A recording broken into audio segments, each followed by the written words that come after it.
Welcome to the Deep Dive. We're here to unpack a stack of information, pull out the key insights, and help you get well-informed fast. That's the goal. And today, we're plunging into the fascinating world of, well, a truly unique figure, Alan Watts. Watts, yes. A philosopher, a writer, a speaker. Someone who just brilliantly bridged ancient Eastern wisdom with modern Western thought.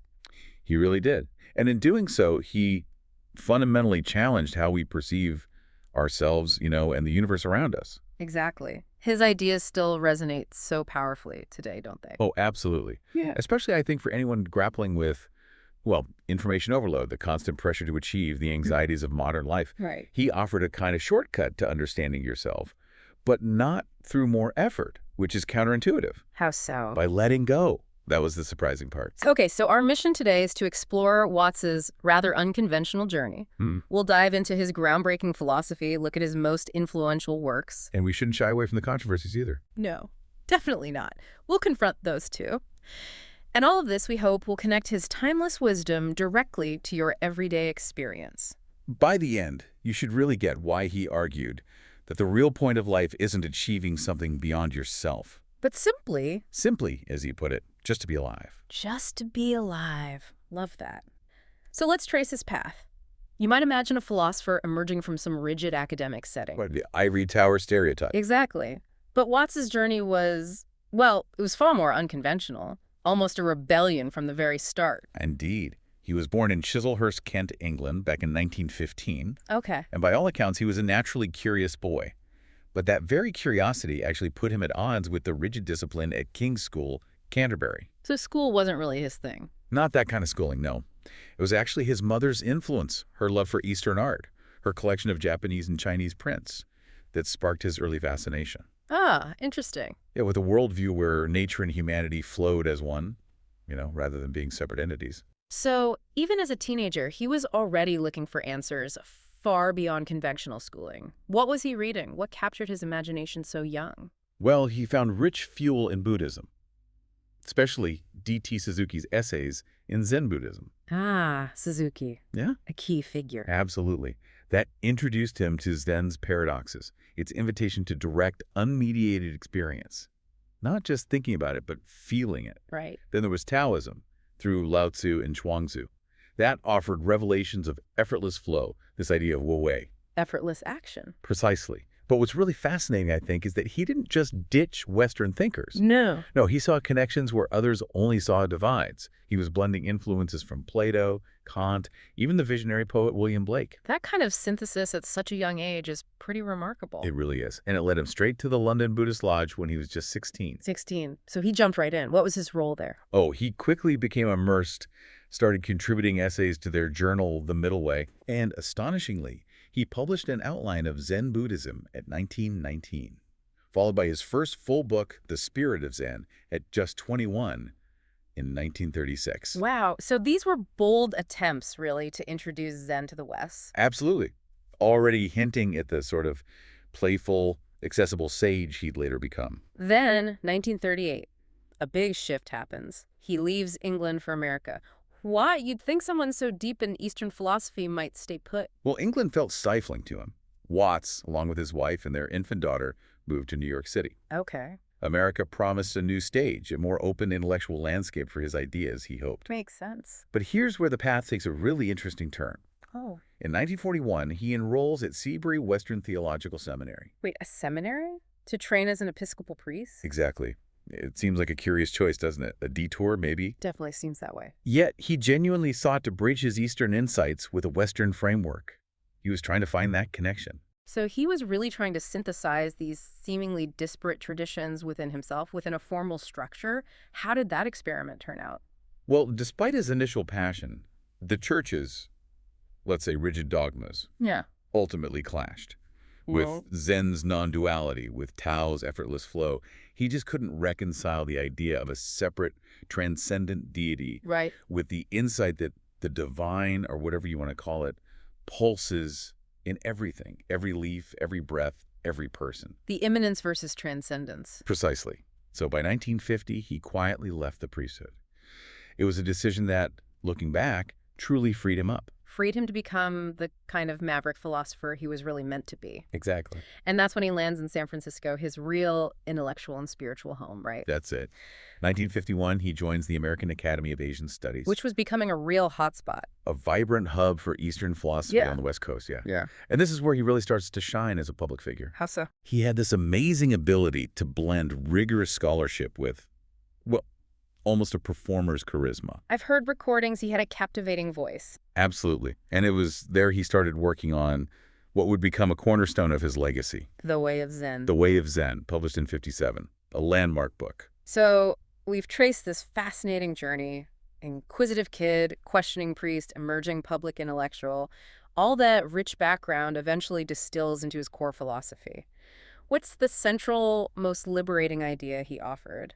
Especially to a world that felt, even then, pretty fragmented. Well, at his core, Watts presented the universe not as a collection of separate bits and pieces. Which is how we usually experience it. Right. But as a single, living, playful whole. He put this beautifully in the book, on the taboo against knowing who you are. 1966, right? That's the one. He basically said that what we call I, this sense of self, it isn't some lone island. Okay. It's the entire cosmos expressing itself through you, right Yeah. here, right now. So not just in the universe, but you are the universe. That's a massive conceptual leap for most people. It is huge. And for someone grappling with feeling small or insignificant, how does he suggest we internalize that? Not just grasp the words, but really feel it. Yeah. It's about a profound shift in perception. He saw life as this grand game of hide and seek. Hide and seek, how? The cosmos, or God, or whatever term you prefer, cloaks itself in all these different forms like us, only to rediscover its own unity in these flashes of awakening. And this vision is deeply rooted in non-duality.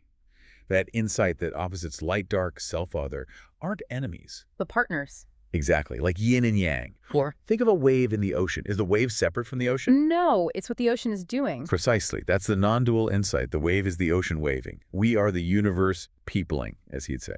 That idea of non-duality really contrasts sharply with a lot of traditional Western thinking. How did Watts frame that difference? And what did he see as the downsides of our typical Western dualistic view? He was a gentle critic, but an incisive one. He pointed to Western dualism, how we carve reality into opposing camps. Good versus evil, spirit versus matter, me versus you. Yeah, we do that constantly. And he argued this mindset fuels separation, it fuels conflict, and it traps us in this exhausting cycle of striving. Always try and get rid of the bad part to isolate the good. Which is impossible if they're two sides of the same coin. Exactly. You end up fighting yourself, fighting reality. So beyond these grand cosmic ideas, it sounds like Watts also offered a very practical approach to daily living. This Zen and the art of being that he's known for. What did that really mean in practice? Well, for Watts, Zen wasn't some rigid doctrine or a complicated set of rules you had to follow perfectly. It was about a direct, unfiltered encounter with reality. Right now, enlightenment, or Satori as it's called in Zen, wasn't some distant prize you earn after years of struggle. It's available now. Available right now, in the clink of a teacup, the feeling of your breath going in and out. That's it. He loved Zen koans, too. Those paradoxical riddles. Yeah, designed specifically to jolt the logical mind out of its usual ruts and into just immediate experience. That idea of just sitting meditation, zazen. It sounds almost deceptively simple. I remember first hearing it and thinking, wait, that's it? Just sit? What did Watts emphasize about the mindset during practice, beyond just the physical act? He describes Zazen as simply just sitting, not sitting in order to get enlightened. Removing the goal. Exactly. Not striving for enlightenment, but realizing it's already here in the sitting itself.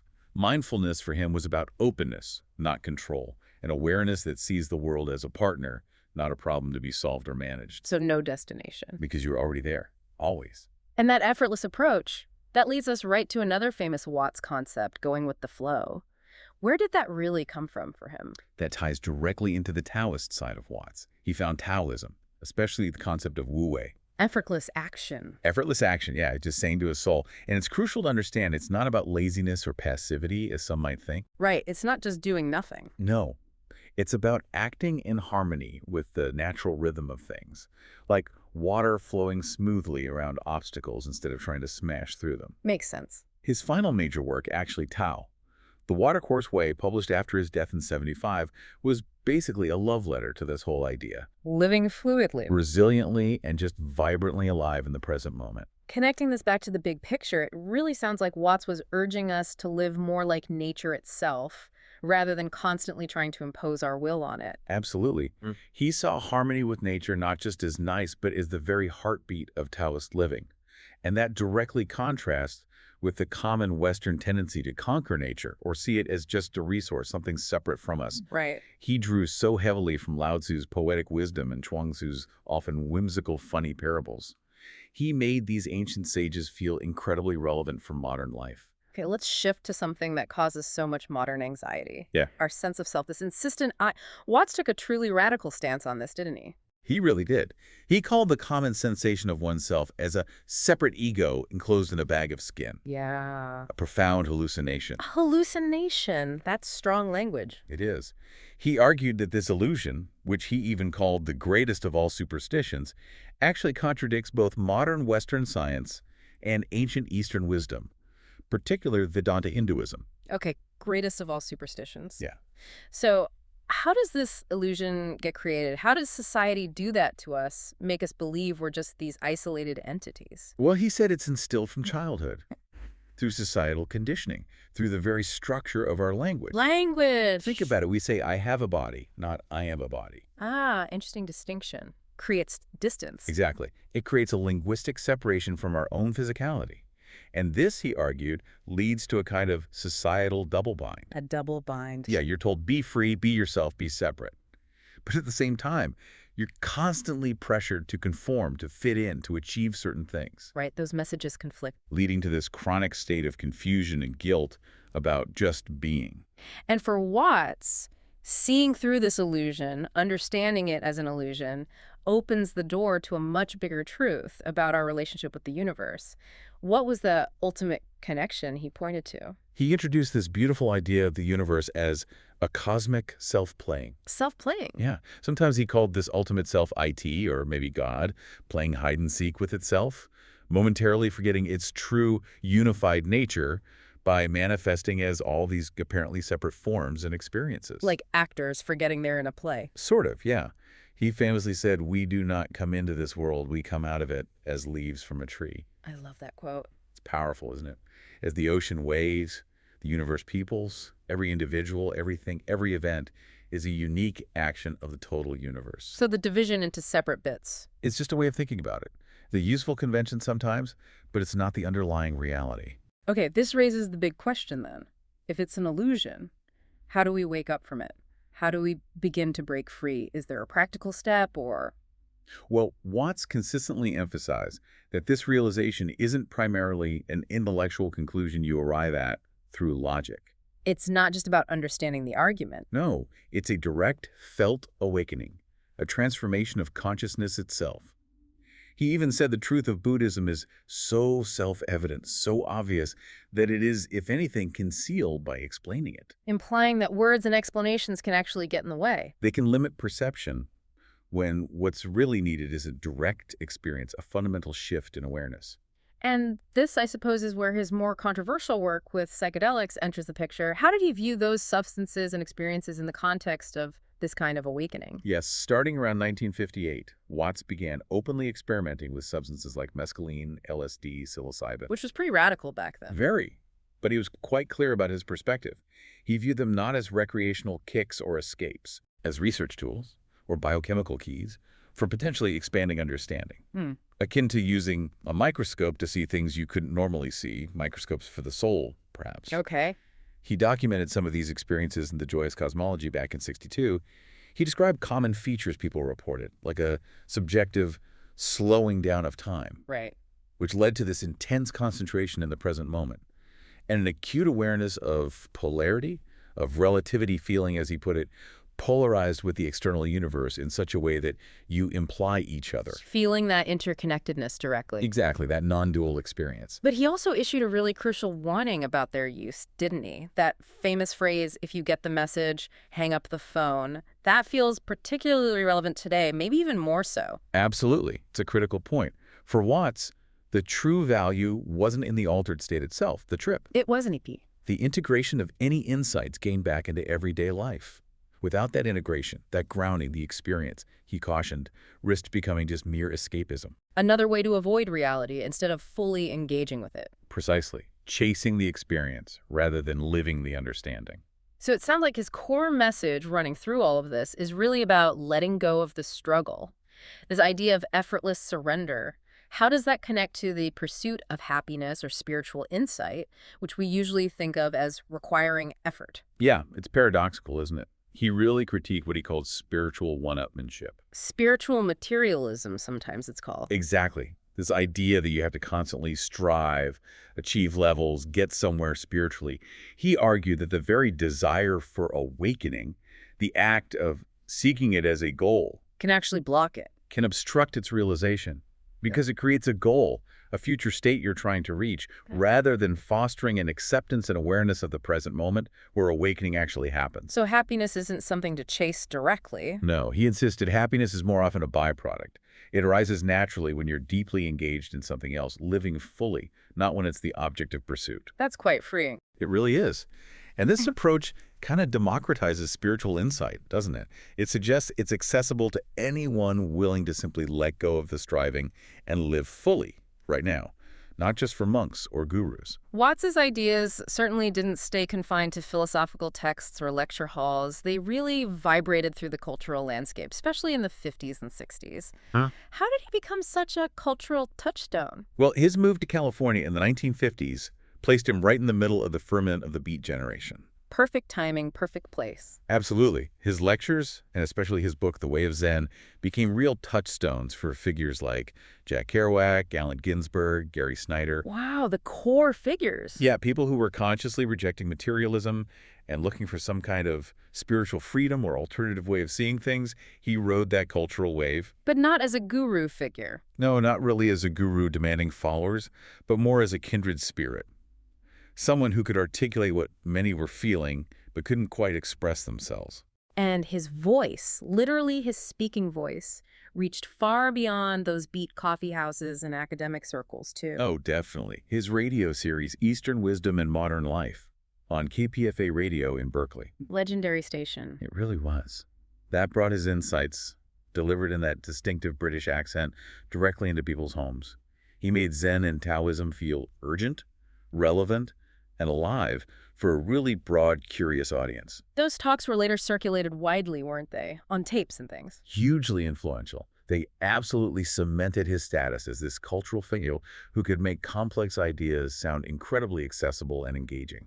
His later life also seemed to embody his philosophy in a way, particularly his choice to live on a houseboat. Yeah, that's a great point. In the late 1960s, living on a houseboat in Sausalito. Just across the bay from San Francisco. Exactly. It was almost a living metaphor for his fluid philosophy, wasn't it? It perfectly reflected that Taoist watercourse way, adapting to life's constant flow rather than resisting it or trying to build solid walls against it. Living lightly. He really seemed to live lightly, yeah.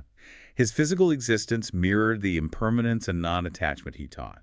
Watts passed away relatively young in 1973 at 58, but his legacy was already global by then. However, his life and teachings also attracted significant critiques, as we touched on earlier. Yes, he was definitely a bridge builder, but bridges often face scrutiny from both sides, don't they? True. So what were some of the main criticisms from, say, more traditional practitioners? Well, some traditional Zen practitioners, like Philip Keplo and even D.T. Suzuki to an extent, criticized his somewhat dismissive attitude towards formal Zazen seated meditation. Right, the cat quote. Exactly, his famous quip. A cat sits until it is tired of sitting, then gets up, stretches, and walks away. They felt that trivialized a core practice. That they accused him of. Of oversimplifying Zen, perhaps lacking the discipline of rigorous, sustained practice.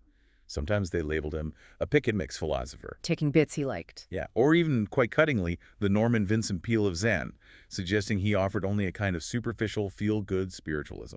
Ouch. And his personal life added another layer to those criticisms, didn't it? The struggles with alcohol, the multiple marriages. It certainly did. His struggles with alcohol were well known towards the end of his life, and his multiple marriages and relationships were seen by some critics as inconsistent with the expected conduct of a spiritual teacher. It created a tension. How did he or his supporters address that apparent contradiction? Well, Watts himself was always clear he wasn't setting himself up as a perfect guru or a saint. He was an autodidact, a self-taught explorer, really, a free spirit, An entertainer, even. a philosophical entertainer, perhaps. Yeah. His aim was to make Eastern wisdom accessible, as he said, without requiring belief in spooks or superstition. Yeah. He wanted the ideas, the experience, not necessarily the dogma or the lifestyle rules. So he wasn't claiming moral perfection? No. And it's worth noting that even Shunryu Suzuki, the founder of the San Francisco Zen Center, someone who absolutely emphasized rigorous practice, reportedly called Watts a great bodhisattva. Really? Despite the criticisms? Yes. Apparently acknowledging the immense positive contribution Watts made in bringing these profound ideas to a Western audience, even with his personal complexities and perceived lack of traditional rigor. That's a really important nuance. So bringing it all together, what does this mean for you, the listener, today? How do Watts's core insights, like this idea of the skin-encapsulated ego, resonate now in our current age? Oh, they're incredibly relevant. Maybe more than ever. Yeah. That insight about the skin-encapsulated ego speaks directly to our age of anxiety, rampant self-consciousness, the comparison culture fueled by social media. It's a constant need for digital validation. Exactly. His call for harmony with nature, seeing ourselves as nature, resonates so deeply with environmental philosophy and the ecological crises we're facing. Right. And honestly, his observations on technology, on passive consumption, the dangers of mistaking the map for the territory made decades ago, are strikingly prescient for our digital age, where we often live through screens rather than direct experience. He really reminds us that true progress, maybe true sanity, isn't about constantly chasing the future or desperately clinging to the past, especially in a world that just demands we constantly do more, achieve more, be more. Absolutely. It's about cultivating, as he might say, a perpetual, uncalculated life in the present. Just this. Yeah. His philosophy is fundamentally an invitation to embrace spontaneity, to feel our interconnectedness, to sense the effortless flow of existence, When in doing so. dissolving that illusion of separation that causes so much of our suffering. It really feels like an antidote to the frantic, often overwhelming pace of modern life. So as we wrap up this deep dive into Alan Watts's world, let's hold on to his core message to you. You are not merely in the universe. You are the universe, Right. playing this endless, fascinating game of hide and seek with itself. His wisdom feels like such a profound call to shift our focus, doesn't it? From striving to simply being. Yes, to recognize that the point of the dance, it's the dance itself. There's nowhere else to get to. Mm. He wanted you to remember that the quest for understanding is the understanding. The journey is the destination. So here's something to perhaps mull over until our next deep dive. How might your life subtly change, maybe in small ways, maybe big, if you truly believed, truly felt that what you are at your deepest level is simply the ongoing, unfolding fabric and structure of existence itself? And what if the greatest wisdom isn't about finding the game or winning the game, but realizing you are the game?